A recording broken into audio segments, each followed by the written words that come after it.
I want to fix that. That's my fault. Oh, we weren't talking the entire time. Okay. Hello, everybody. So now We are I'm not live. going to be happy about this sound now. Yes, exactly. We'll be. That'll be something we can fix up. Oh, that's not my fault. That's it. Yeah. Anyway, hello, Matthew. Hello, this is night 2, as I just said before, Yeah. but didn't go through. So we're doing it again tonight. Not the same. Oh, Oh, it was going through. it was. Oh, Interesting. God. Interesting. Interesting. Well, either way, so yeah, we've repeated this twice now. This is a great recording. But look, as long as I sound okay now, I'll be happy. You sound pretty good. Do I? Yeah, listen. Yeah. We're doing a low volume, so you can listen.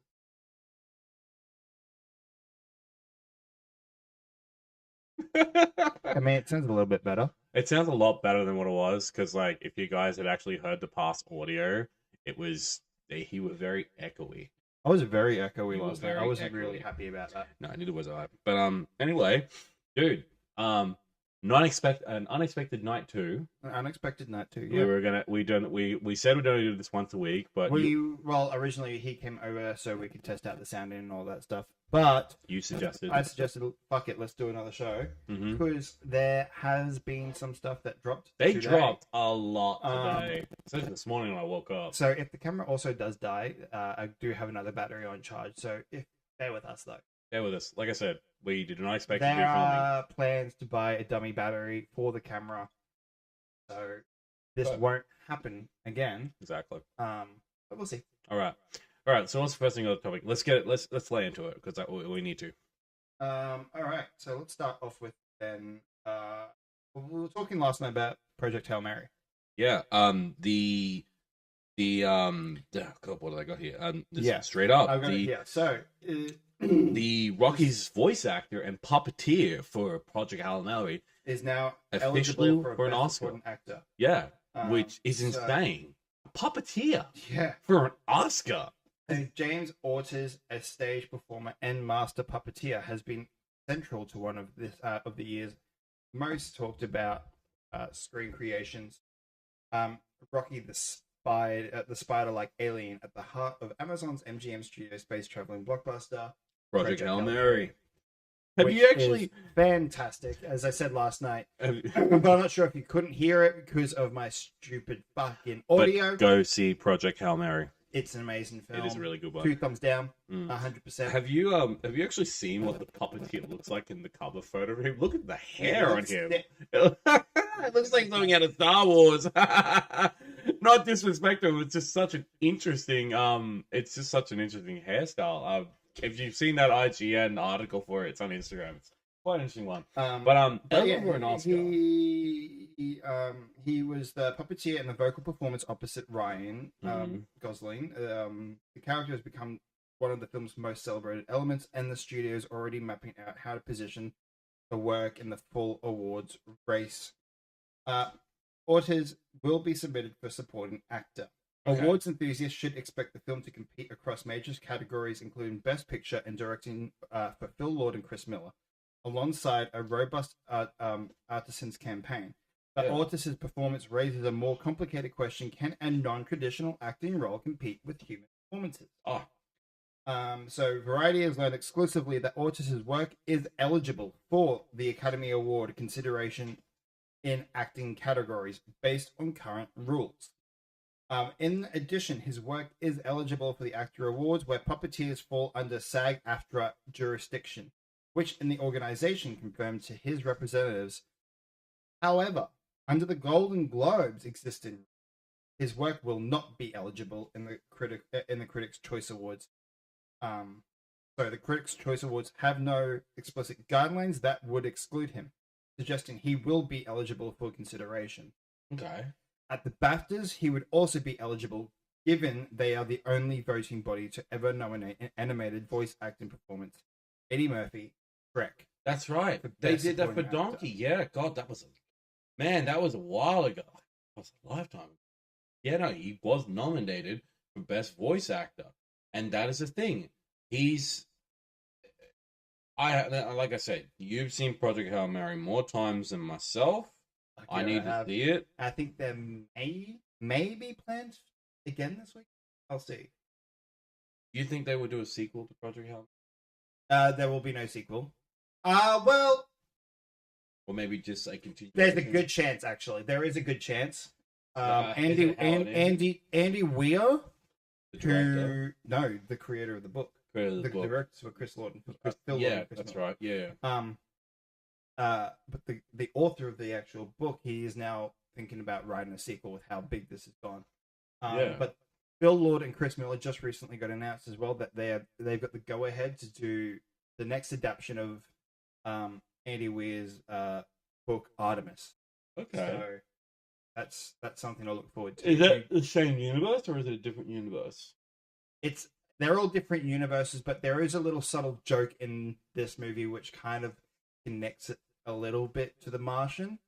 Yeah, I remember that's the Matt Damon film. That's right? the Matt Damon film. Oh man, that was. There's a little joke in that because his character's name was Mark. Yeah. Right. And Ryan Gosling's character Grace and his girlfriend left for another guy called Mark. So there's kind of like a little subtle tip of the hat to that movie and that book. And the joke in it. Grace is telling Rocky. Rocky goes, Rocky don't like Mark. So, don't like Mark. So look, it's kind of like a little bit in a way of being a part of that world, but it's not really. Does Project Hail Mary still gets you? Oh, it still gives me the 100%. I still don't know what that means, but I don't want anyone to spoil it for me. So obviously, I need to go see the movie. I think I need to go see it. You really do. Yeah, I really do. But no. But honestly, though, that's really cool. Going into this though, he definitely deserves to have a running as an Oscar nominee. Oscar nominee for Best Supporting Actor. Crazy though. Because at the end of the day, Rocky is the supporting character in that movie, and the guy portraying him is the best. He is the actor of Rocky. Yeah, I think I think more than anything is the fact that even if he doesn't get an Oscar, still good on your record that he's Oscar nominated, which means that he has been recognized by the Academy as this role, and that's still a big thing, regardless if you win or not. Imagine, how cool does that sound on your resume for an actor? Oscar nominated actor. Like, for example, Michael B. Jordan winning the Oscar for Sinners. Yeah. But you've also said that he's let that ego get to his head. Yeah, he really has. But look, I don't want to get into that because that's a whole other topic for another time. We need to move on from this amazing story, but still, good on him. I do hope he does get nominated. It literally wasn't even a full week until he demanded it. So, as you were saying, though, with Michael B. Jordan, Michael B. Jordan is reportedly demanding a significant salary increase for the Miami Vice reboot, seeking $18 million for the Holy He hell. wants $18 million. This was announced a week or so after he won the Oscar. Because didn't he do it before with freaking He never asked with Colin Farrell? He never asked that much money.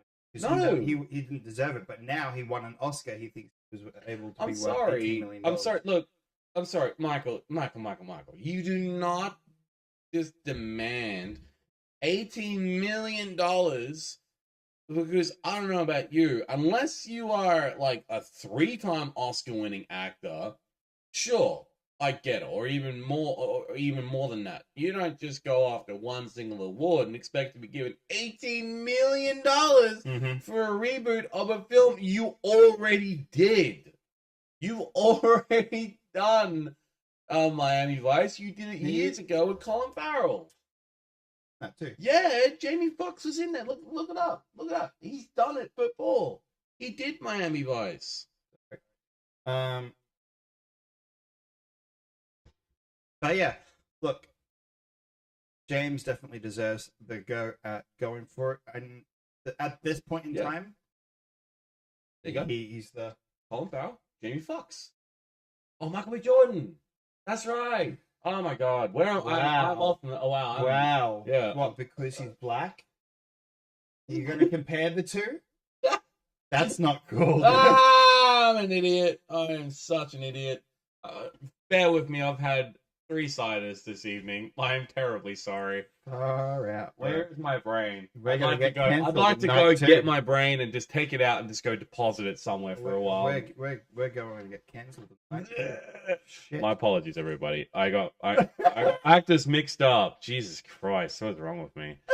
But no, look, look. Here's the thing. Regardless, it's a reboot of an already existing movie based on an old television series. Yeah, but it's also the fact that, like, 18 million. yeah, I mean, how much was Robert Downey Jr.? How much was he? I think it was like 22 million. But I'm sorry, Robert Downey Jr. actually has more wins. I mean, for goodness sake, Oppenheimer. That was a crowning jewel in that. It's an Oscar-winning film. And he's also done a ton of work. He's been in Hollywood for years. Michael B. Jordan's not really been big in Hollywood for ages. Only recently. Especially with Sinners. He's done like a whole bunch of other projects. Wow, actually, did you say 22 million? How much? He's asking for he is reportedly earning over $100 million. Holy hell! Secret Wars film. But the thing is, though, Marvel can do it because it's Disney.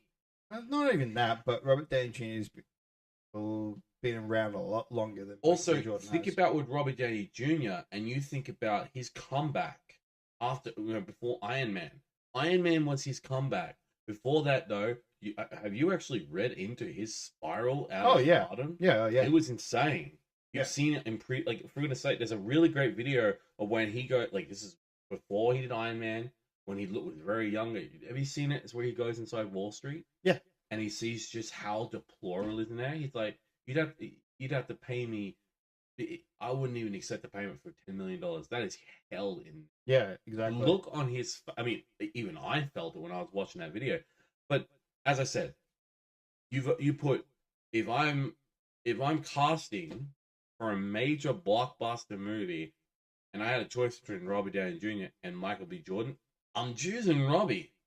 Because I know he's got the acting chops to do it. The man's been in hundreds and hundreds of movies, left, right, and center. Yeah. So how in the hell does Michael B. Jordan, after winning an Oscar, just demands $18 million? You're a one-time winning Oscar. Robert Downey Jr. probably has more Oscars than you, or has been Oscar nominated. Or he's won a ton of awards, and he's purely a workhorse. This is a man that pretty much brought the MCU to life with Iron Man, and is coming back not as Iron Man, but as the major antagonist. Yeah.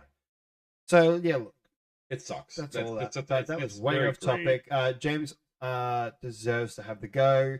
He has my full support going for winning best supporting actor at this current time.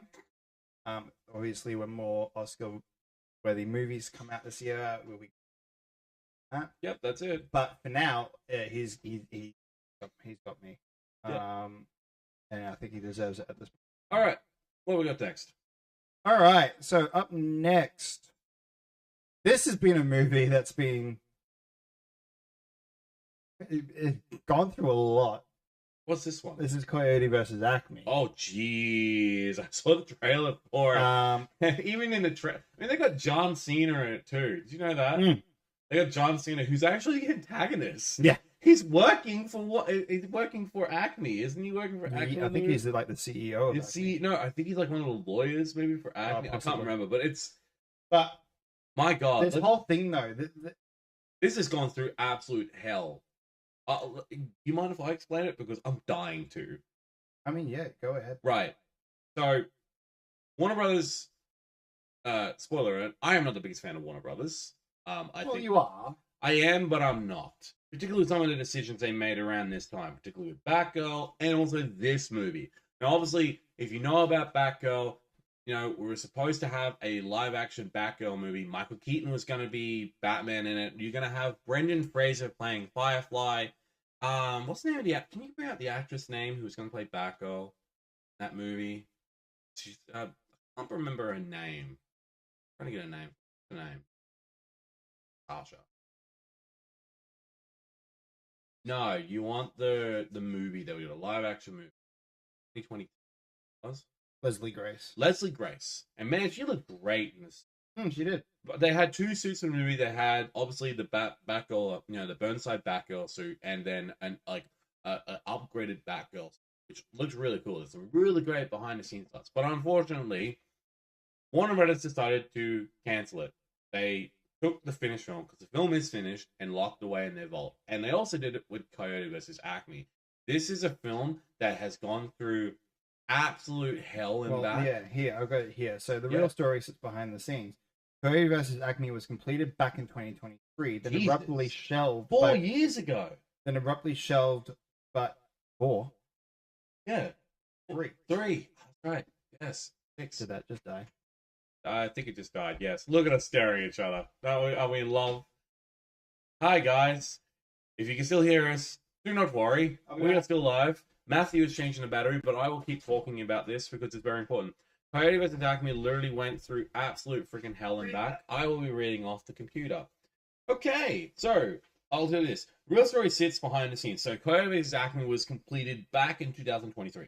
Then it was abruptly shelved by Warner Brothers. The same time around with Batgirl being shelved as well. It was actually part of a tax write-off move despite strong test screenings. The studio pulled the plug, fans were having it, and neither were the filmmakers. The backlash was loud, sustained, and pretty hard to ignore. And then in 2025, Ketchup Entertainment stepped in, acquiring worldwide rights and dragging the film back from the brink. The reaction online was immediate, turning what could have been a forgotten project into a bit of a cold cause. Now it hits cinemas. So with an American release locked for a late August and the trailer now out in the wild, Coyote vs. Acme finally looks real. After all the noise, the question now is simple: does it land or does it blow up like another Acme device? Now, either way, Wiley finally gets his day in court, and I can't wait. Yeah, look, I'll just be blunt for a second. Fuck Warner Brothers. I think they suck as a company. I know I love the DC. I love DC. I love the DCU. I love James Gunn. But that's DC. Hang on though. You said don't. I wouldn't say fuck them. Honestly though, they're a much better company than what they're going to be a part of. Paramount. So I'm glad. Look, I'm very glad all those actors signed almost like 1,000. Oh, was it like 1,000 actors? Like all something signed. All signed an agreement to block this merger because, as say this, let me rephrase that. Instead of saying fuck Warner Brothers, let me change it around saying screw Paramount because they don't know how to release a movie in the theaters, and then they get leaks online, and then they wonder why'd they do that? Because you guys don't care about the movie theaters. You don't care about jobs. All you care about is making profit. That's it. So no. I personally reject this merger.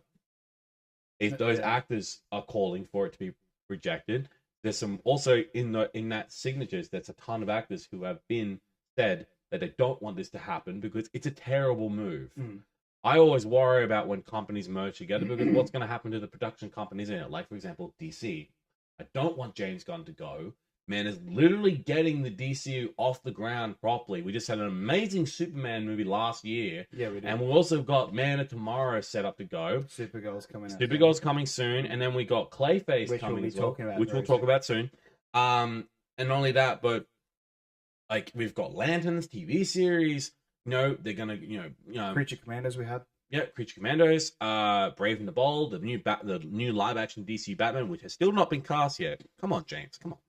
I guess they can't cast them yet until they get a script back. Exactly. We need a script back, and we need to hear back from. And even though I am not a big fan of this director, I'll give him the grace of it. Andy Muschietti is also doing Brave and the Bold. I'm a little concerned by that, but Why are you concerned? Because I watched The Flash. I'm not a fan of the Flash movie. That's true, but also I just worry about his choices for how the film's going to go and the script. Because I didn't like the script for The Flash. I'm not a big fan of it. Yes, but dude, he did It. Welcome to Derry. He did I know. It Chapter 2. He did It. Maybe also as well, I think the fact with the Flash movie had a lot of studio interference and a lot of bullshit happening was Ezra Miller. He also did The Electric State, Shadow of the Colossus. Oh, fantastic. He's got the chops for As I said it, I'll give him the benefit of the doubt, but I always will keep the horror film in 2013, Mama. Oh yeah, that's a creepy one. Look, I will keep my I will keep my expectations a bit low, but I'll give him the benefit of the doubt. If he manages to pull off a great script and gives us a really great Batman, like he actually, like we cast a really great Batman, then I'll give it the benefit of the doubt. Yeah. Don't want Alan Richardson. But no, back to Coyote versus Acme.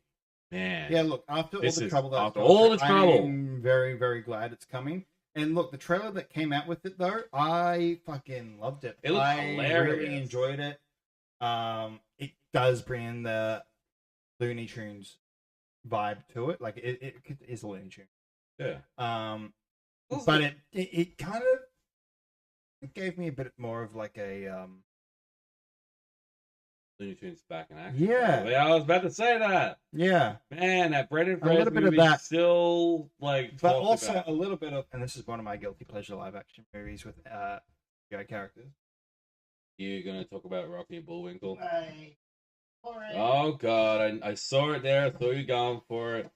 All right, so for those who do not That know, was fantastic, and I loved it. this and is I the think Rocky and Bullwinkle live action movie. You've got That's what I freaking was Robert getting. De Niro. You've got freaking Jason Jason Alexander, and also Renee Russo in it as well as Correct. Boris and Natasha.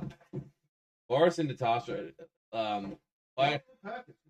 It was a great movie. I remember at the Oscars, after they finished filming that movie, Robert De Niro had that weird ass haircut for the movie, and everyone was asking, "What the hell is wrong with his haircut? Why have your hair like that? It's fucking weird." Yeah. Interesting though. After the movie came out, because look, unfortunately, I'm gonna say this: the movie didn't do well. It didn't do well. No, it didn't do well. Even Jason Alexander and Robert De Niro said that, "Oh, we only did this for the money." Bullshit. I call bullshit. Robert De Niro loved Rocky and Bullwinkle. Why do you think he did his own production company? Did the production for that film? Yeah. And Jason Alexander loved the movie too. They loved the franchise. They loved that Rocky and Bullwinkle show. Why not? It was a great show. Especially watch the animated stuff. But I can understand why. Definitely can understand the vibes for Coyote vs. Acme. This does feel like Rocky and Bullwinkle. With the vibes, the mix of live action. Of Looney Tunes back in action. Yeah. I'm honestly keen because it's been a long time since they've really touched much of the Looney Tune stuff, God, especially I for the can't big remember screen. the last day. I did love. They've done, they do the cartoons here and there, but they haven't touched it for the big screen in ages, and No. it's about time. And it's what really made the Warner last Brothers. time Really. they did it was that Space Jam sequel they did. Oh yeah, I forgot about that. Yeah, Space that Jam was a 2. forgettable movie because I'm I sorry. forgot that came out. Yeah, I'm sorry. You're just not gonna replace Space Jam with a sequel with a basketball player that has got no acting chops whatsoever. Yeah. And that's just me personally saying that because I just didn't like the movie. I watched it and I was like, this is terrible. Yeah.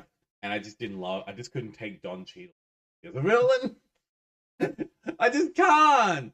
And I'm sorry, Don, but I just can't take you seriously as a villain. You also acted so goofy and over the fucking top. It was ridiculous. Well, look, it is hidden. It's hidden. It's a hidden gem. It's hitting cinemas in hitting late cinemas. August. Yeah. For the US. For Australia, we're getting it on the 17th.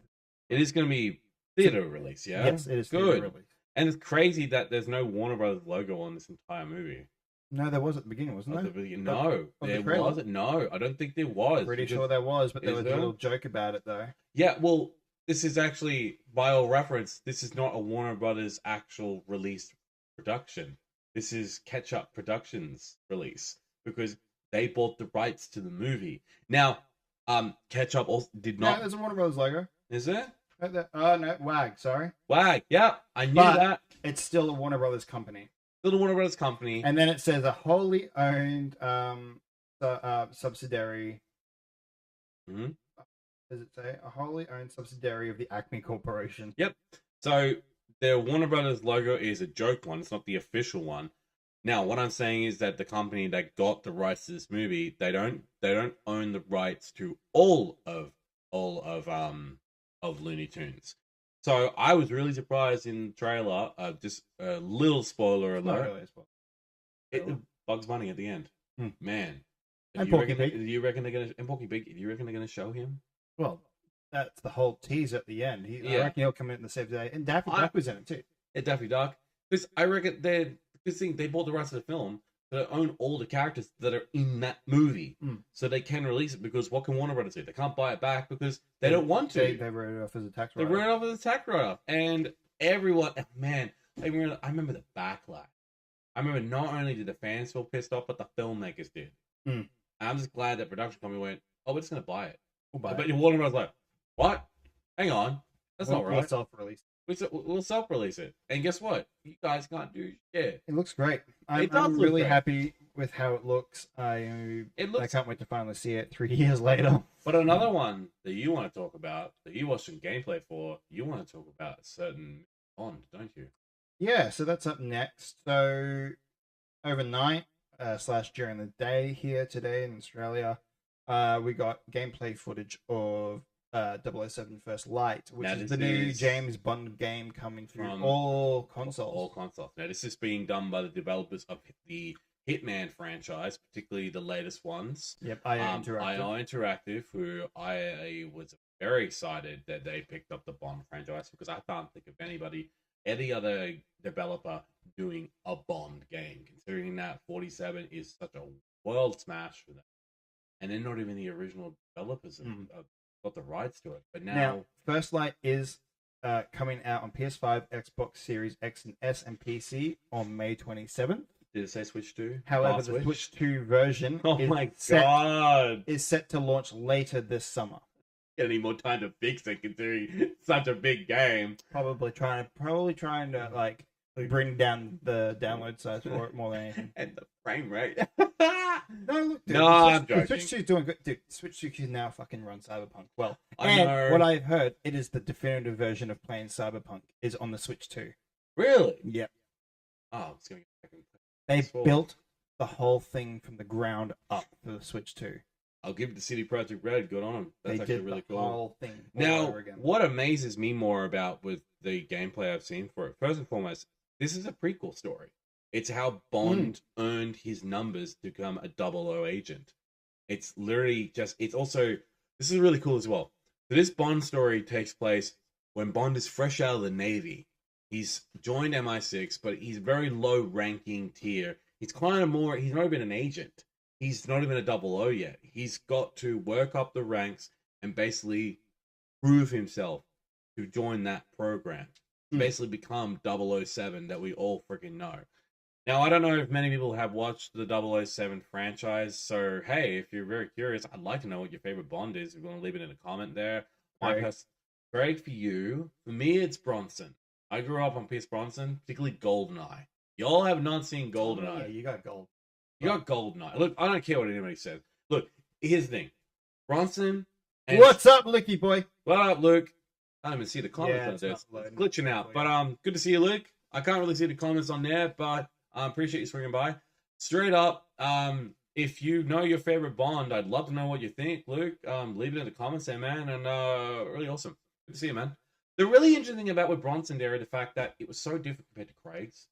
Craig was doing modern dies, but also added elements of the classic stuff that he had. Particularly when we got to what I liked about Casino Royale is they took a lot of elements from the Jason Bourne series. Just by the way, some of the shots were, especially the on foot chase scenes. Yeah, and some of the car, and then I'm pretty sure there was a car chase scene, wasn't there? And, there was. Yeah, man, and it was total. It was all kind of influenced from the Jason. What Bourne I series. loved as well is the fact that they fucking totaled that Aston Martin D12. He flipped it, and that was so good. I felt so hurt. I was like, "Oh fuck you guys! That's a beautiful car, and you crashed it. Screw off."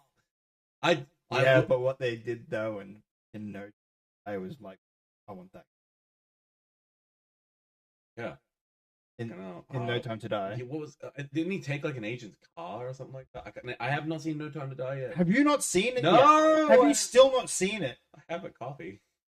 I just haven't watched it because I haven't had time. You have plenty of time, man. I It's know. been out for years. I know. I did an out of theater reaction from the last time we were doing this stuff. I know. I'm not ready to watch it yet because I know what happened. It sucks how they did it. All right, spoiler alert, if you've not seen No Time to Die, Bond dies at the end. The first time ever they've actually killed James Bond. Like Sean Connery. Sean Connery's good. If you want to watch Sean Connery, honestly, Goldfinger. 1,000%. Every time I hear that, though, I think Goldman. Gold member. Faja. He's the man. Faja. Yeah. Faja. No, but no. Anyway, was trying to do it. But this gameplay showed up a lot of things. Yeah, It showed up a lot of gameplay features. I think like, I've got stuff here that does like, kind of briefly tell me what he was was in the like, trailer. it does a I lot didn't of type it down. bluffing. He does a lot like bluffing. Just Yeah, basically- so Bond's greatest secret weapon is bluffing, and that will be on full display in the new video game First Light. If you remember shooting your way through a bunch of enemies in GoldenEye, the 64 game, the game mechanics of First Light are going for something a bit more realistic. yeah, you can go all guns blazing if you A want new to. trailer for 007 First Light called Rules of Spycraft breaks down tips for hypothetical MI6 agents. But the news of this trailer is that it fully demonstrates the gameplay mechanics of how things will go down throughout various levels of First Light. The very first feature that is revealed is the ability for players to bluff their way through Yeah, you can into various situations. Yeah, because like I remember as well, you can literally in one of the episodes you can just walk through a whole friggin' whole restricted area and just Episodes? block episodes. Oh, No, you said that. did I say episodes? Yeah. Jesus Christ! What I was trying to say is you can walk through an entire freaking restricted area and just talk your way through, bluff your way through, and you can get through in flying colors if you know the right prompts to say. And you've also got, as I said, enough like in your meter or something like that to bluff your way through. Something like that. Yeah, so bluffing is a classic Bond trick. In You Only Live Twice, Bond tries to pass himself off as an astronaut to get by Blofeld's security forces. In Diamonds Are Forever, Bond pretended to be inspecting radiation shields in a lab in order to infiltrate the facility. Even Daniel Craig's Bond pulled some brazen bluffs. What is going on? Including being a school teacher on vacation in Queens. Relative to the gameplay of the previous James Bond games, this means that First Light will give players the ability to use Bond's charm, wit, and bluffing skills, perhaps just as much as his fighting or driving skills.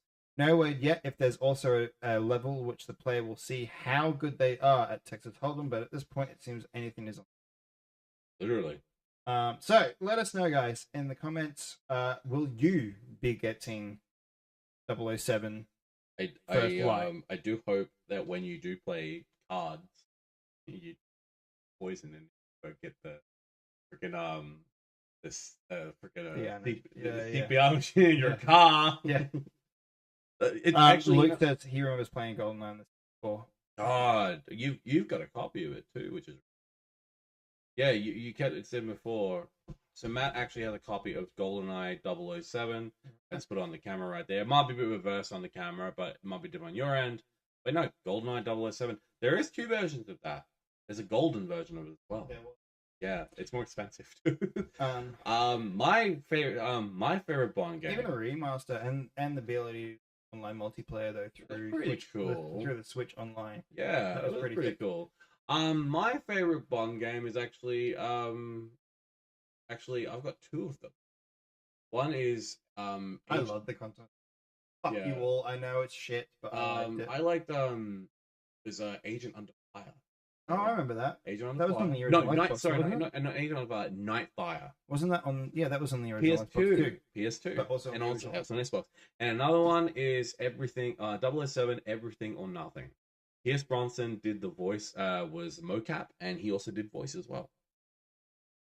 Actually, yeah, I believe so. 007. Everything or Nothing. The voice act. What was the voice cast? Hold on. Luke said he had the golden version. I was so sad when my cousin broke it. Oh, dude, your cousin should be. Yeah, that would be true. All right, guys. With that down, though, let's move on. You want to talk about Elden Ring set photos? Yeah, there were some more set photos of what we spoke about yesterday. A whole bunch of set photos released for the upcoming live-action Elden Ring movie. Now, there are ones of Marika. There's ones of the dung vile eater armor as well. I forget. You're very uninformed. There is actually a character in the game who wears this armor, and it's called the Dung Eater armor. So he's shit. Yes. Shit eater. Yeah, he's basically a shit He eater, eats but shit the for actual breakfast. armor, it's actually the armor. Somebody needs to fucking create a fucking meme video. Luke, if you're good at that, can you do that? Incorporate Adam Sandler with that character and go, you eat shit for breakfast? You eat shit for breakfast? No. Someone needs to do that. Oh man, but a bunch of other characters as well. They're the only ones I know of. There were a bunch of different like shots of like a lot of the Citadel guards. There was a bunch. It's hard to describe. I look them up. They are on Instagram. Also they're online as well. And look, I'm excited. Looks really good. Although my beautiful partner, who is a Matt, who loves Elden Ring as well, she doesn't like the way Barrick's hair looks. She's a bit too like it looks like a wig. It probably is, no doubt. It probably is, but it's not meant to be noticeable. But editing. That's on that's on set. They can fix up stuff later on. I think there was. I don't remember exactly, but honey, if you're watching in that, and leave a comment, say if I'm right or wrong. God, I hope I'm right, but I'm wrong. I'm excited for it. I know for a fact that you are not a big Elden Ring fan. No, it's because I know. But I do recommend it for you to give it a shot, see what you go, because you never know. Freaking hell, my brother-in-law played it. He got further than me. He finished it. Yeah. And then went back and did more, and then went back and did a bunch of side quests and a bunch of background. You can absolutely try and do that. Thank you, Luke. I would love that, and I want that by next SFA. You've got another week to do it. We're not on tomorrow night, but no. Excited for it. Let's move on because we can't exactly show the set photos on this, but yeah, no, I'll figure out a way to transfer. Yeah, we'll figure it out. All that stuff. We'll figure it out. Anyway, let's go on to the next topic. What do you got next, Matt? Next we've got Clayface. Oh God! Oh man! That trailer. I woke up this morning to that trailer. He's saying it was on my Instagram. My first thing I saw the post. I woke up and I'm like, I saw that first shot and I was like, "Nah, fuck! I'm not ready to watch it yet. I'm not. I haven't fully woken up yet to see something that horrific yet. Fuck that. I'm good." And then later on, maybe like an hour or so later, I was like, "All right." I watched Chris cosplay. And it's fucking terrifying. I watched and it looks fantastic. I watched Chris Stanley official. aka Cosplay Chris. Go check him out. He's really cool. What's up, Chris? I watched him do a reaction for it, and he made some very good points. He said that he really thought when they do, how the hell are we gonna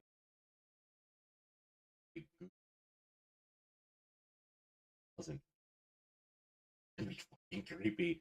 There's a shot in the trailer, in the teaser trailer. It gives me Joker vibes. It does. First Joker movie. The first Joker, not the hey, I'm a musical. The actual very serious one. But I really love, like, how the hell do you do a movie about a character that can just change his whole anatomy?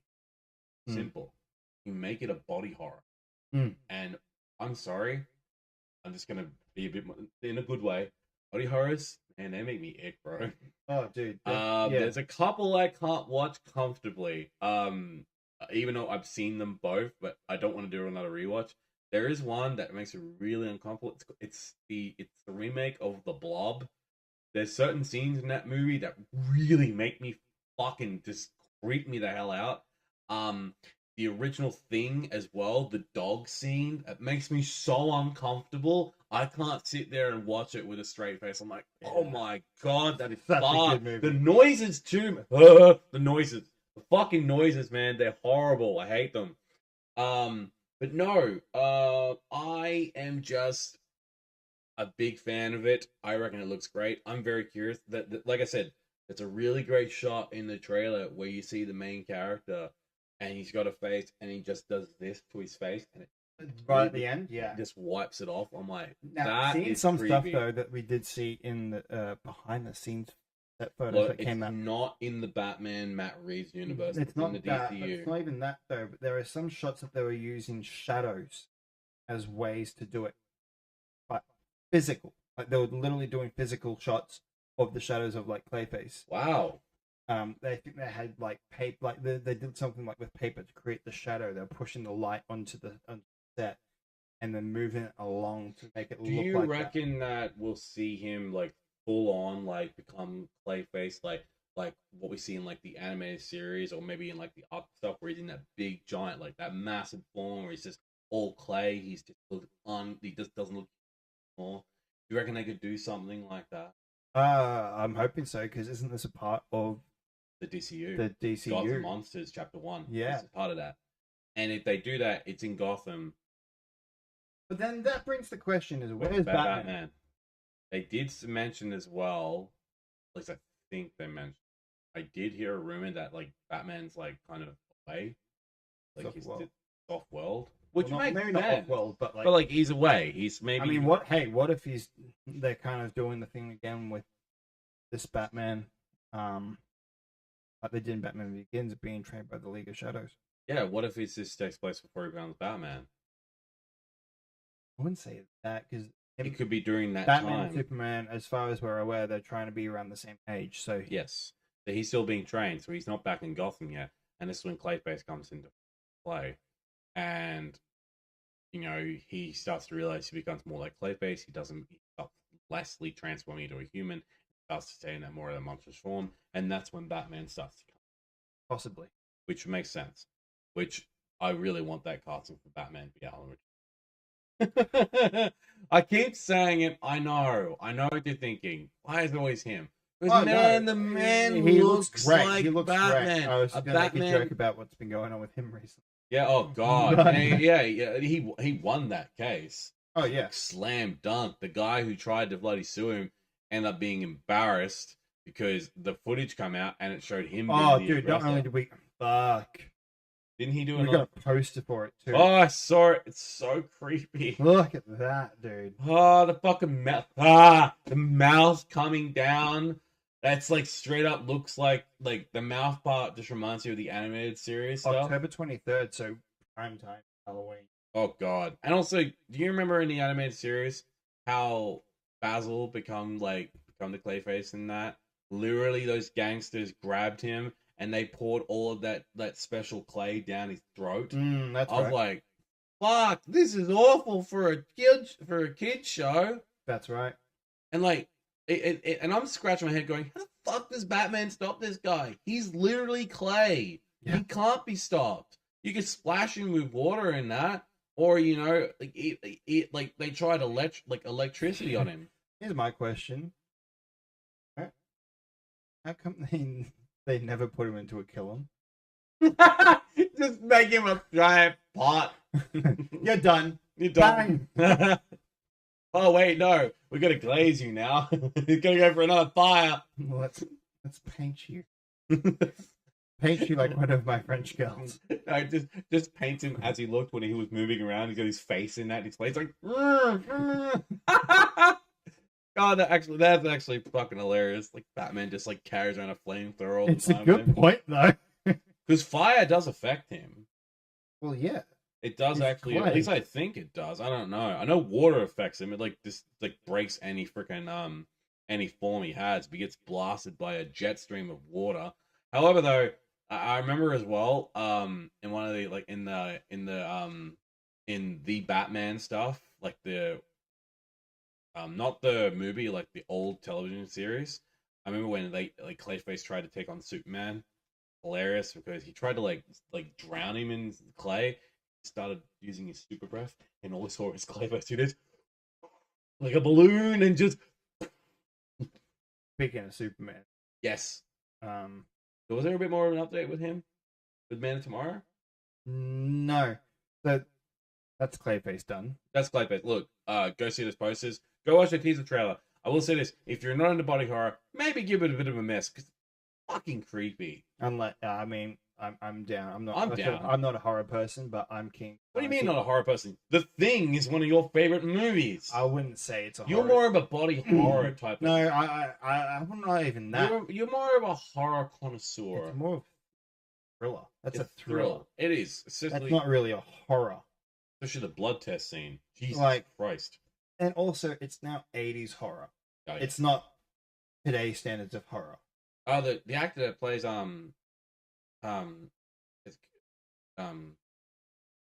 Kurt Russell's son, yeah. I think they did like a behind the scenes interview, and he talked about that he's watched all of his dad's movies, and a lady asked him, "Which one's your favorite?" 100%. Even Kurt Russell said, I love when you talk about Kurt Russell and you talk about him and plays he's the last character at the end. Two characters at the end. Him and what's the name of the actor? I know him. He's very well known. Plays the voice of Spawn.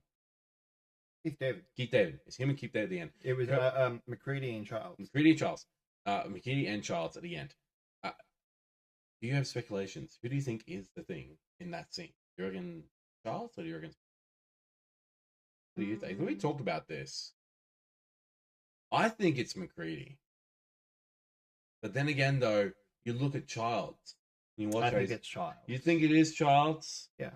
And the thing is, though, even if no matter what, thing wasn't going to get back, wasn't going to escape. No. Couldn't. It was, the fires are going to die out because of this upcoming blizzard. God damn it, no. I know you do. Don't you have that remaster of it? Yeah, on this. You can't get it because it's over at a friend's place. Bugger. See if we can get on Steam too. I can play it on there. You probably. That's right. You can do it on there. No, honestly, look. I just want to do it in the bed. Exactly how I'm feeling. Look, at the end of the day, if you want to watch body horror, keep an eye on Clayface. It looks really cool. I'm actually kind of just amazed at going forward with this. It looks cool. Anyway, let's move on. What have we got next? So as I was talking about before with Superman, this is nothing film, TV, game related. Oh, we're talking about the we comic just book. saw it before. So this is really cool. At the moment, there is a Marvel and DC. This is number one. Marvel DC crossover. Yeah. What happened? We are frozen again. Oh dear, what can we do? How did it freeze again? Turn off? The full battery, wasn't it? Hold on, guys. Please bear with us. Again, still learning how to get back in. It's our second show. It's our second episode. We are still live. You just can't see us at the moment. But I'll say this.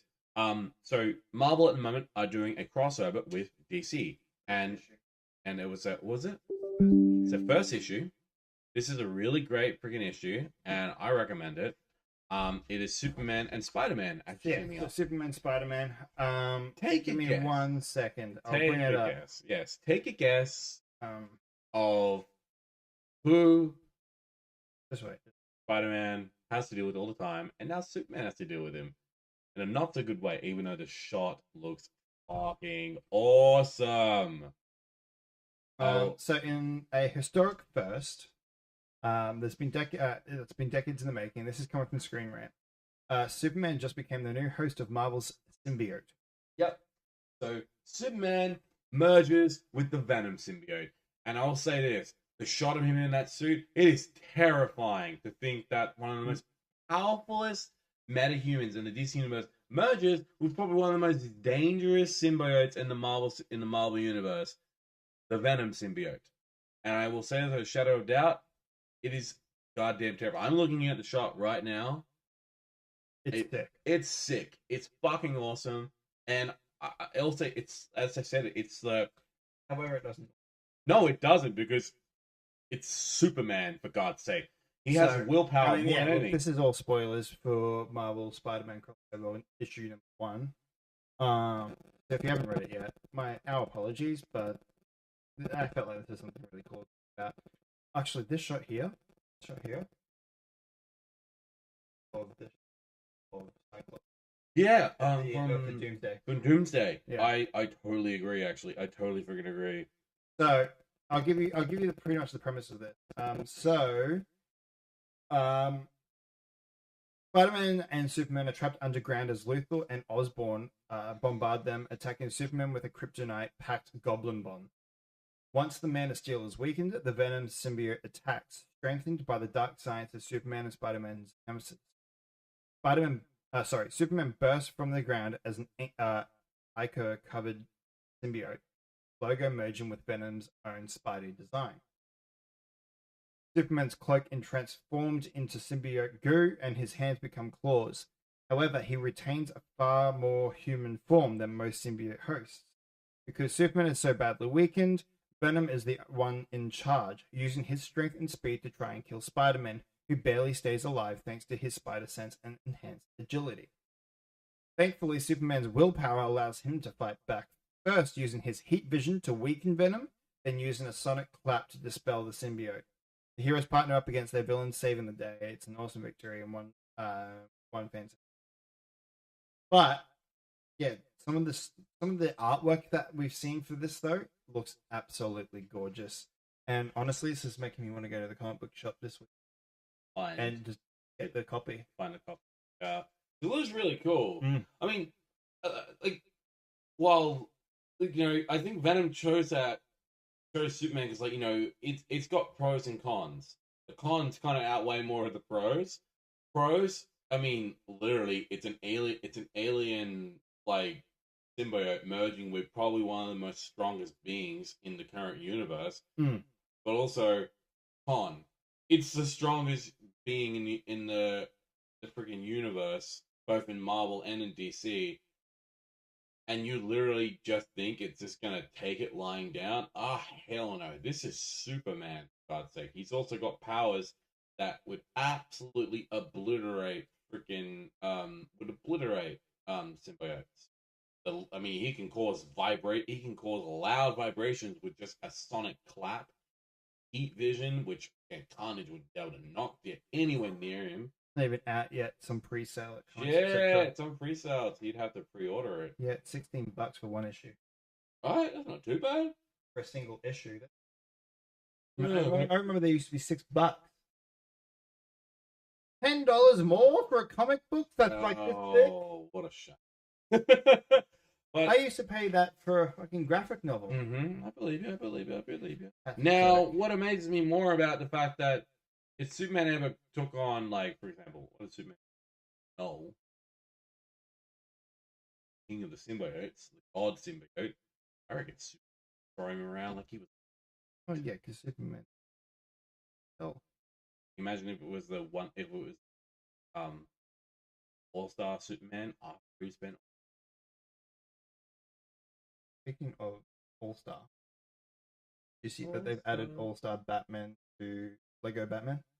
Yeah, no, it's not All-Star. It's the Absolute Batman. Sorry, Absolute Batman. Absolute Batman. Yes, I did see that. The developers literally said, "Oh, we're adding this suit." I'm like, "Holy!" That's the one with the axe chest. With the axe chest, yeah. Now I'm actually curious if they're gonna add his Batmobile. Yeah, have you seen what the Absolute Batman's Batmobile is? No, Look it up. Look it up. It's gonna blow your goddamn mind because it's unlike any. If anybody's seen it, you know exactly what I'm talking about. Fucking Tonka. Yeah. It's a Tonka truck. It's a Tonka truck, but it's a massive freaking truck. Think like the Dark Knight Returns Batmobile. Literally, someone's fucking putting it together. Yep. Straight up. It's that giant ass mining truck. They just painted black, and that's his Batmobile. Huh. It's insane. It's absolutely insane. And his suit, his cape is just spikes. It's just sharp freaking blades. His cape. He also take off his ears as well as knives. I didn't know that. He has a chest plate for the axe. He has spikes, and also he's also huge. I'm talking, this motherfucker is probably the biggest Batman I've ever seen, and it's not your traditional Batman. This version of Bruce Wayne is. Oh, hey Emma, and yeah, I know I'm old. Oh, we're old. Hey Emma said We get it, Matt. You be old. Hey. We're not old. We're just mature.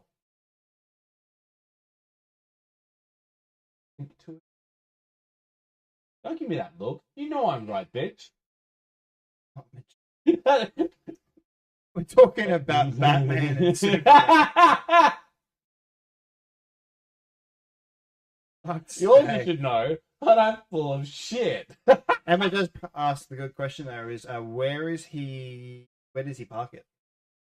That's a good question. Because because in this universe, in the Absolute universe, he's not the billionaire that we know. He's not even rich, and he doesn't have Alfred in this universe. Because if you've not heard about the Absolute More universe, like fine wine, Emma, not cheap. All right, so when it comes to the Absolute Batman universe, or this is the Absolute universe, obviously you got you got Superman, you got Wonder Woman, and you've got Batman, but they're all so different because this is a universe that's created by Darkseid. Now this just shows how petty. Darkseid created this universe because he was sick and tired of both the mainstream Superman, Batman, Wonder Woman always beating him. So he created a universe where one thing that they all have to deal with: there's no hope. All fucking suffer all the time. And also the threat that. So it's Ben Affleck's Batman. Cool. No, worse than Ben Affleck's Batman, because I look up the absolute Joker. And then look up the absolute Bane. Actually, how many have they released now? I'm not too sure how many issues, but that top card there on the left, that's the absolute Joker. Yeah. It's a fucking monster. And that's it. And then look at Bane. Bane is literally triple the size. Sick. There's an awesome shot of him just holding Batman, this version of Batman, by his face and just holding him up like he's a goddamn toy. All right, so volume 1 of Absolute Batman is $31.50 at Comic. That first one? First volume, so graphic novel. Oh yeah, so thick. Nice. That's cool. And also I understand being $30. This is a graphic novel. Yeah. Honestly, look, it's really freaking cool. I like this version of Batman. If I would do this version of Batman, freaking hell, I would have to work out and be able to get a goddamn muscle suit, because it's just insane if I did that. That was like when I wanted to buy a muscle. Go down what Cosplay Chris did with his. So yeah, pretty much. But like, you realize how expensive muscle suits are. But you can make. Yeah, you can make your own, but they're a pain in the ass. Yeah, I know. If you don't know how you're doing. Yeah, I know, but it was cheaper than buying one. True, that's true. Oh, look, Yeah, I'll give you that, brother. But look, honestly, like, I'd love that DC and Marvel are crossing over. I reckon it's beautiful. In the comic world. The comic world, Which isn't the first time they've done it. They've No, done they plenty did of it times years beforehand. ago. Punisher met Batman. Punisher wish he never met Batman, because Batman absolutely beat the shit out of him. Because yeah, Frank's amazing. Frank is a hard-edged fighter, but it's the motherfucking Batman. You think guns are gonna work against him? Can't even get a shot off without him getting behind you and fucking taking you down. Especially if it's the Arkham Batman. Jesus Christ, he would just lay waste to everybody on planet Earth if he could. No, go check this out. Spider-Man and Supergirl. Supergirl, fuck. Actually, ironically, you know who actually Supergirl went on a date? No, Power Girl went on a date with? Frank Castle in the crossover. I can see that. Yeah, it was Power Girl. So it's not Supergirl, it's Power Girl. I could still. I know, it was very odd though, but pretty freaking cool. Because Frank's never been on a date before. Alright, so oh shit. Yeah, I just found it. Right, you have something that this is yep. So this is still technically in the entertainment world, because this is ongoing. YouTube is now part of the entertainment world. So we'll be talking about it right now. Mr. Beast. So Mr. Beast's company is being sued by a former executive over alleged sexual harassment. Lorraine Mavromatis alleges female employees were subject to comments about their appearance from company leaders. Beast Industries has denied the claims. Of course they have. Of course they have. They always do. Mr. Beast production arm has been sued by a former executive at the company who alleges sexual harassment and pregnancy discrimination after she was fired upon returning from maternity leave. The executive, Lorraine Mavromatis, describes Beast Industries as a boys' club in which multiple female employees were sexually harassed by their supervisors. She alleges company leaders, one of whom allegedly dismissed concerns about unwelcome touching by a producer, repeatedly made comments about their appearance. Mavromatis, in a complaint filed on Wednesday in North Carolina federal court, alleges violations of the Family and Medical Leave Act. First of all, is Mr. Beast. I stopped being a fan of him years ago because I kept getting over all the. I was never a fan. I used to watch his that type of YouTube. Look, I used to watch his older videos. Way back before all this stuff with the Amazon TV series. I hated the Amazon TV series. I hate the fact that he say these people are gonna win money and then they don't win money. Dude, that's just showing off that he's rich. There's nothing to watch about. Oh yeah, he does all this charity stuff. Yeah. Like, so many big actors do this charity stuff all the time. So wrongful discharge and intentional infliction of emotional distress. It doesn't name Mr. Beast, whose real name is Jimmy Donaldson, or bring a claim for sexual harassment. He sounds like Jimmy sounds like a mob boss. In a statement, the company said the clout chasing complaint advances deliberate misinterpretations and categorically false statements that could be disproved. There is extensive evidence, including Slack and WhatsApp messages, company documents, and witness testimony, that unequivocally refutes her claims. It added. You know what? That last part about the cloud thing, that reminds me of someone. In a bad Venezuela. Yeah. That reminds me of him. That reminds me of Trump giving excuses. Clout chasing. It's not clout chasing. How the hell is a company just dropping that line and just expect that to be like, oh, that's probably what they're doing? You're being accused, allegedly, of sexual harassment. It ain't clout chasing. It's about seeking justice for a potential crime that you are being accused of. And you saying deny, it's just clout chasing. Who's the childish one here? Person that's saying you did this, or the people who allegedly did it? Hello, I'll tell you what. It's the goddamn people who are being accused of this shit. You're the goddamn clout chasers. You didn't have to put out a goddamn press release. So Mavromatis, I'm probably butchering her name, so my apologies. We're sorry. Was hired in 2022 as a head of Instagram and later promoted to head of creative, a role in which she was paid $250,000 for managing Mr. Beast's verticals division, according to the complaint. She says she was subject to multiple retaliatory demotions and transfers. In one incident, she alleges former CEO James Warren harassed her when he made her meet at his home for one-on-one meetings while dismissing concerns about a client's sexual advances. And when she asked why Donaldson wouldn't work with her on certain projects, he told her that she is a beautiful woman and that her appearance had a certain sexual effect on Jimmy, the lawsuit said. The company, in a statement, said the allegations was fabricated for the sole purpose of sparking headlines and for a multi-million-dollar payday. In the complaint, she points to a handbook distributed to employees which states that no does not mean no, and the amount of hours you work is irrelevant. She alleges the company didn't have a process for reporting incidents of sexual harassment and discrimination in 2023, when she made a complaint against Warren and Donaldson. That Jimmy? She made a complaint against... Well, it's his company. His company. He's in charge. Of course he likes After investigation, the lawsuit says she was demoted to social media manager of merchandise. And when she went on maternity leave shortly after the demotion last year, she was asked by her supervisor to work on multiple projects, one of which involved a trip to Brazil. According to the complaint, she says was terminated 3 weeks after returning from leave.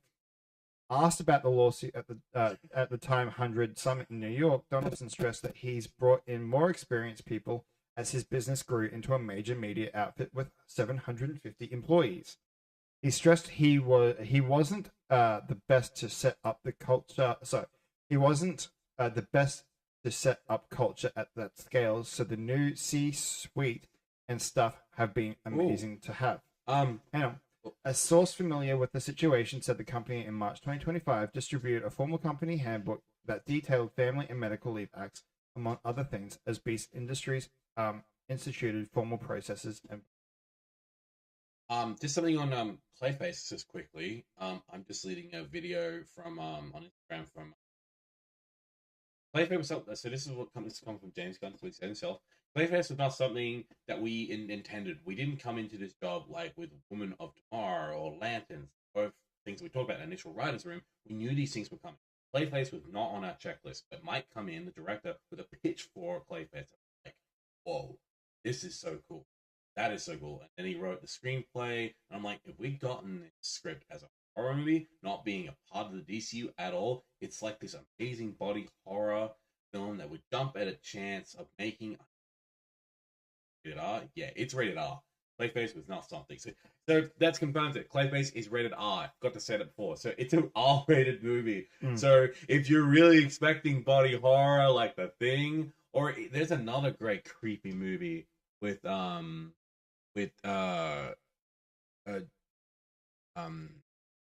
it's with Dave Franco called Together. Heard of it? No, I haven't. It's really creepy. It's focused on this married couple, and they basically enter this cave, and like something like infects them, and basically they are getting drawn to each other, but more than a romantic way. They're actually. Wait, is this the most? Is this recent? This is recent. Last year. Oh, this is the one with. Oh, yes, I do know. It's him and his wife. Yes. Him and his wife. Alison Brie. Have you actually like seen like the from it? There is one scene where they are actually like they become like a bit absorbed, and he has to literally cut them apart. Yeah, Alison Brie. So it's so uncomfortable, and if body horror is what they're gonna do with this with the Clayface movie, they're gonna do, then I am all. If it's rated R, go off. Literally make it gruesome, make it uncomfortable, make it a part of that Batman universe. Because let's be honest, Batman villains are uncomfortable. You look at Two-Face, half his face is burnt off. He's got to deal with a psychopathic clown, a giant creature that is also a bat. A man that is cold-blooded. He's wants to freeze you to death. Half a dozen serial killer. I mean, Batman's rogues gallery is terrifying. I don't care. But Clayface is going to be. Anyway, that was way off topic. Yes. All right. We were talking about something fucking serious. I just had to say a quick look for it there. But no. I hope he gets sued. I hope that they take money away from him, because again, Mr. Beast only just gloats, like you said, about how much money he has. But the biggest thing that made me start supporting him is when he was supporting his friend who was convicted of sexual assault. One that transgendered. Oh yeah. He was accused. She was accused of doing multiple things, and Jimmy had defended her at first, and then fired her after all the heat. Now, I'm just speculating. That's just what I saw. I've written. But the fact that they just let this happen, they've let half a dozen things happen behind the scenes. It's not the first time they've been accused of sexual harassment and assault. Yeah. I don't trust Jimmy at all. Did Emma say anything else in the chat there? Yeah, I've been talking to that. What's she been saying? Oh, it's just asking about our sound. She recommends. Oh, we'll figure out backlighting stuff. Like I said, second episode back, Emma. We'll get some cool lighting in that. Oh, she also said she was good. Yeah, she actually messaged me about talking about the Clayface movie. She's really excited because it looks like they're going to do a ton of practical effects as well, which is really cool. But no, look, honestly, Mr. Beast stuff, I can't stand him. This is what was he expecting? Like, to not be sued?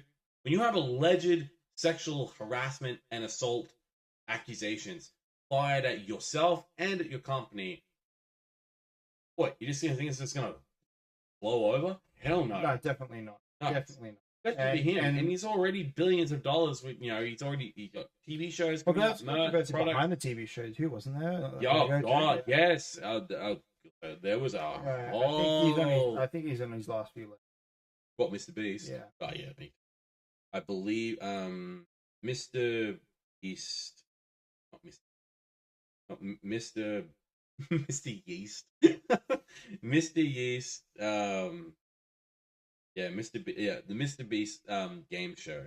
It was called Beast Games, massive reality competition series created by Mr. Beast, Jimmy Donaldson for Amazon Prime.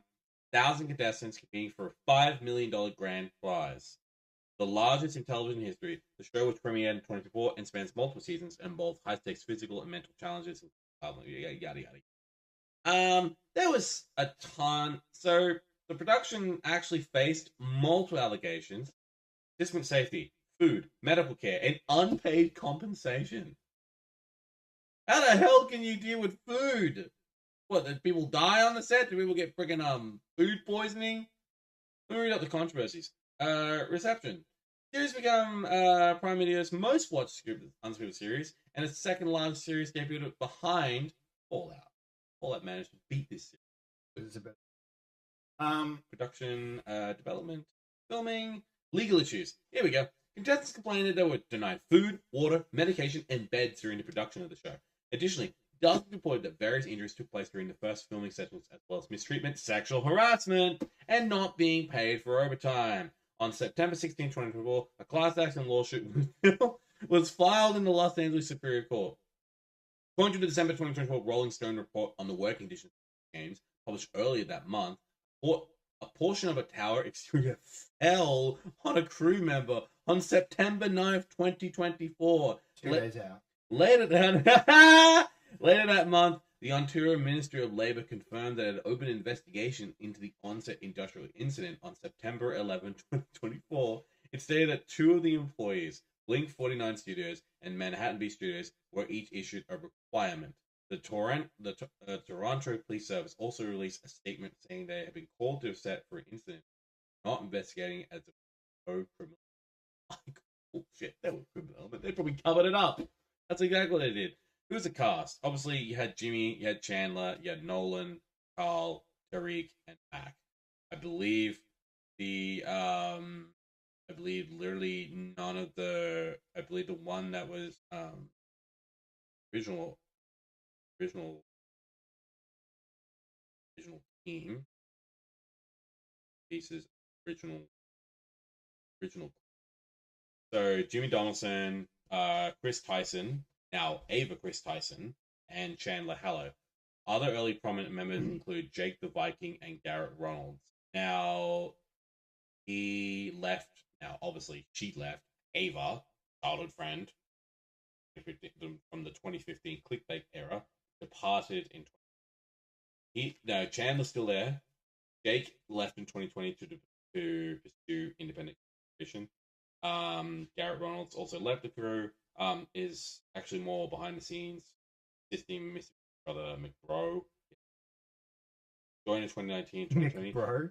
Nick Bro. Oh, Nick Bro. No, Mick. No, sorry, not Mick Bro. Mr. Bro. Sorry, my apologies. Yeah. Now the one with Ava, obviously, we all know what happened. There was huge controversy. Ava was accused of multiple different sexual assault. Yeah. So yeah. Anyway, Jesus Christ! Don't support Mr. Beast. Don't support this company. These guys are literally scummy. They're scum. All right. With that down, Oh no. So let's knock these last 2 out then. Let's do it. This is quickly brief. This is something for Ali, maybe. Rings of Power season 3 to premiere later this year. Yes. I mean, I have not watched the last 2 seasons because I've just not been interested because I'm not feeling it with this series. I'm not the biggest fan of Rings of Power. I mean, we like some of the trailers for it, and you're not the big on Lord of the Rings. You should really watch the movies, man. Or read the books. Listen to an audiobook. Oh no, I tried to do that. What about the audiobook? Try to listen to the audiobook of it? Andy Serkis did a full audiobook of it. Aragon's my. Aragon's anyway. So the next installment of Amazon's high-budget smash hit had been rumored to arrive next year. A source close to the production tells the Hollywood Reporter it'll be a little sooner than later. The show is an enormous success for the streaming platform with around 170 million views. And it's a lot. Worldwide, and a major driver of Prime membership signups. Set to execute a pretty chunky time jump in season 3. The official plot synopsis reads: jumping forward several years from the events of season 2, season 3 takes place at the height of the War of the Elves and Sauron, as the Dark Lord seeks to craft the one ring that will he needs to win the war and conquer all Middle Earth.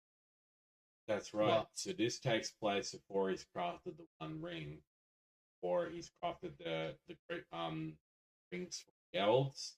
No, so there was three. So there was 3 rings for the elves, 6 rings for the dwarves, and 9 for the realms of become the Nazgul. Do you know those guys in the black cloaks that you see in the first? They're actually were men. be corrupted by the 9 rings given to them. Sauron. Sauron gave them. Okay. The rings that we see for the elves, the one that Galadriel will get, corrupted. But Sauron can control the ring. One ring. One ring rule. You know that. One ring rules them all. Yeah, I know that. Yeah. One ring one ring to rule them all. One ring to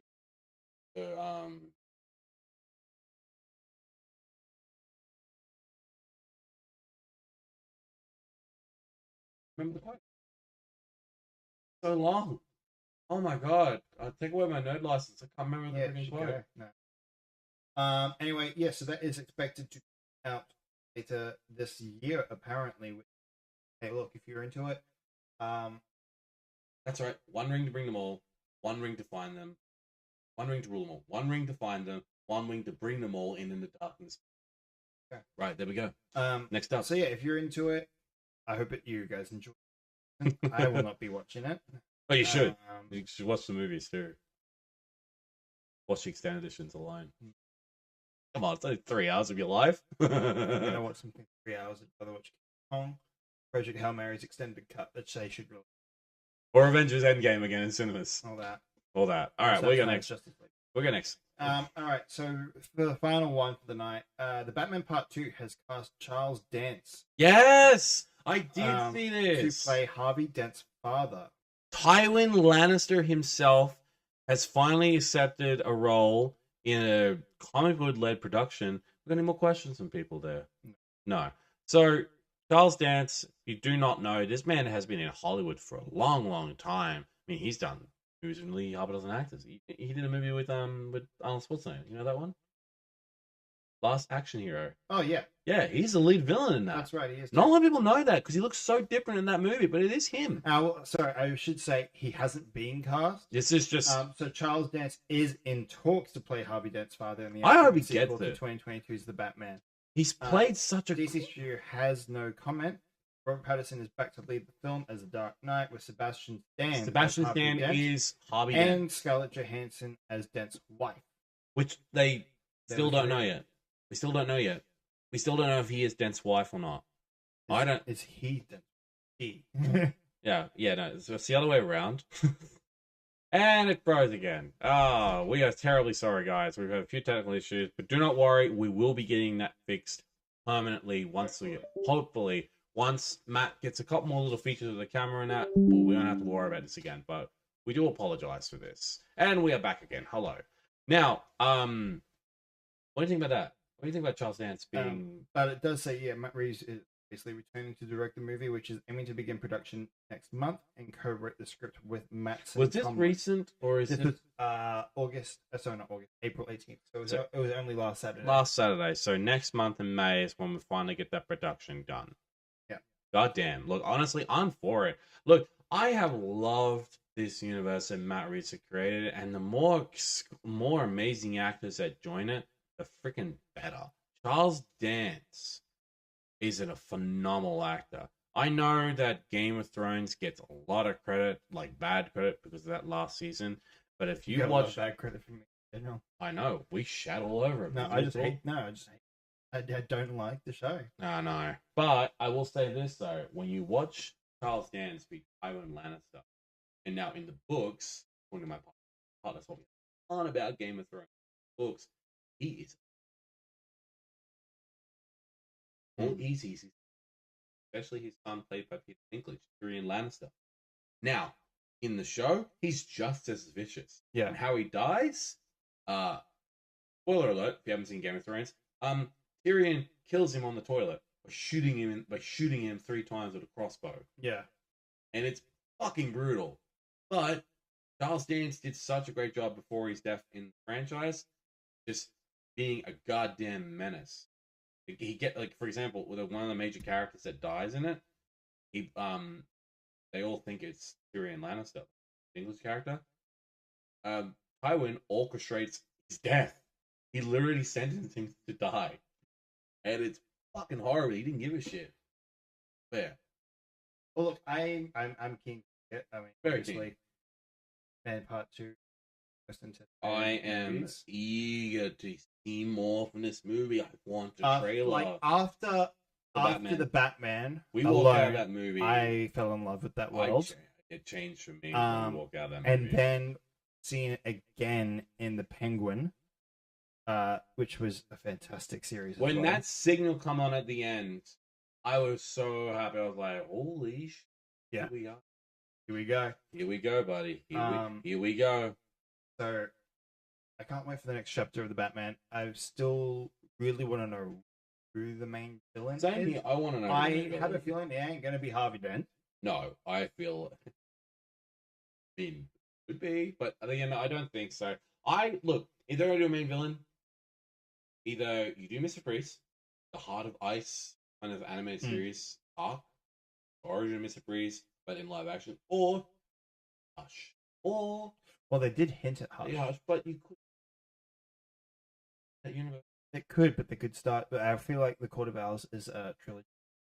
Maybe set them up in this movie, but then have it end with the Court of Owls in part 3.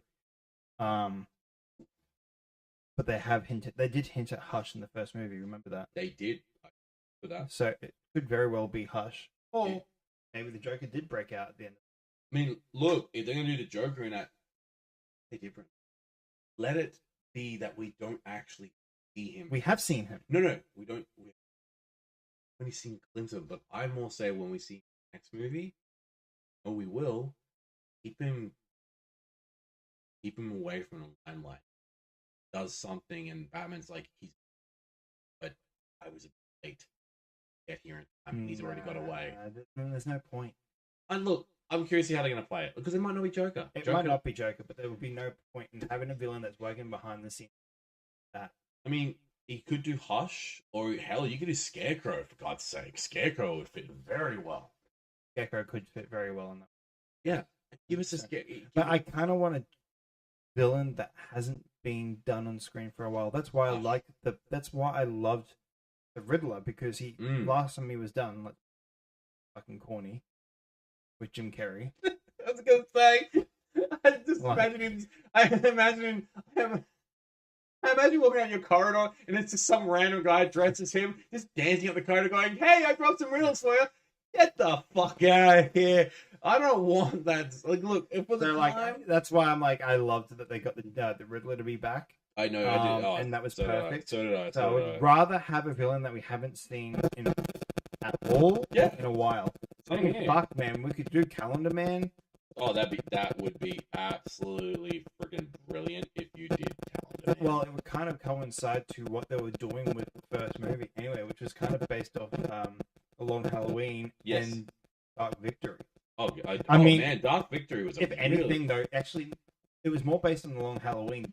Yeah. If they were going to go with that world, Dark Victory is the next one involved. Well, so they could technically be adapting Dark Victory. Reeves said that he was doing, obviously, his version of Batman was took some aspects from Hush, Batman Ego as well. I believe was another one as well. He took elements from one as well, but he didn't take the full story of year one, because two of Batman, which, by the way, they've never done a year two. We've never seen Batman in year 2. Now we have. That was 2022. It's 2026 now. I am ready for this. I want this movie. It just sucks that we got to wait another year. Another fucking year we got to wait for this movie. And I want this movie out. I want to see it. I want to love it again, because I love this movie. I love this franchise. I love this universe that we are part of with this. And it infuriates me even more, the fact that we've just got to wait, and we still don't know many details about it after all these years. Yeah, exactly. We don't even know, like, if we're going to get, I have no idea. Like, we've got to deal with the fact that the floods are still there, because, like I said, when we got to the Penguin, half the city was still underwater. Yeah. And if we go to wintertime, is it over? Is Batman going to have to deal with fucking... That's actually a good point, and that could be leading to... in the freeze. Because why the hell not? I mean, we did notice as well that when we watched the Penguin series, that a lot of people were starting to change. It was starting to get a bit more colder there. And I'm like, getting into a winter element, time for freeze to come in. Come on. I mean, everyone. The realistic tone. Freeze gun, realistic. Cryogenetic. He kidnaps people and puts them in cryogenic sleep. Yeah. Or he's kidnapping them, cryogenically freezing them, basically take their body parts to help save his wife. Which sounds morbid, but it would fit this universe. Although anything morbid will fit into Regan's universe.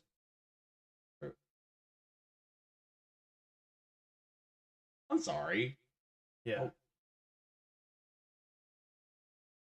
I really wanted to. I'd like to see it more real. If they could do it. Yeah. My goodness. I'm keen. All right. All right, guys. Well, that is us for tonight. That is us for tonight. End up doing... My God, we did. We are going to do this right now, and we're going to wrap up.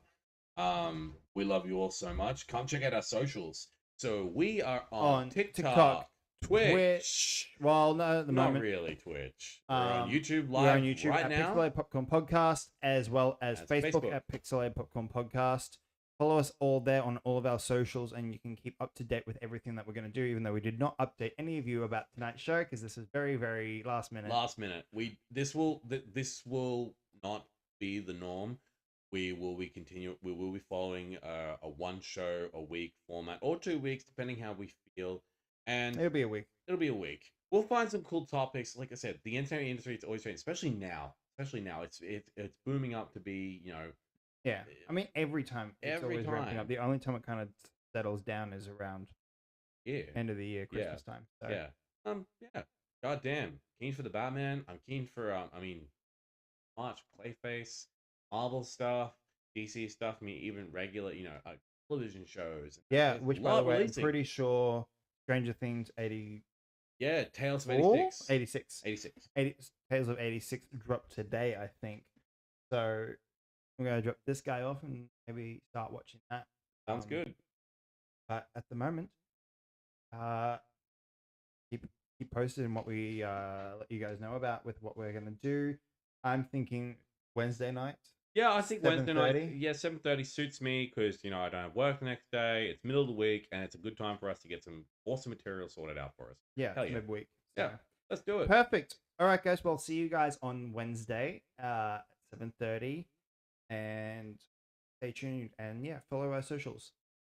Till then, my name is Matt, and my name is Tyler. See you guys. Catch you later, guys. Stay safe. Bye. Bye.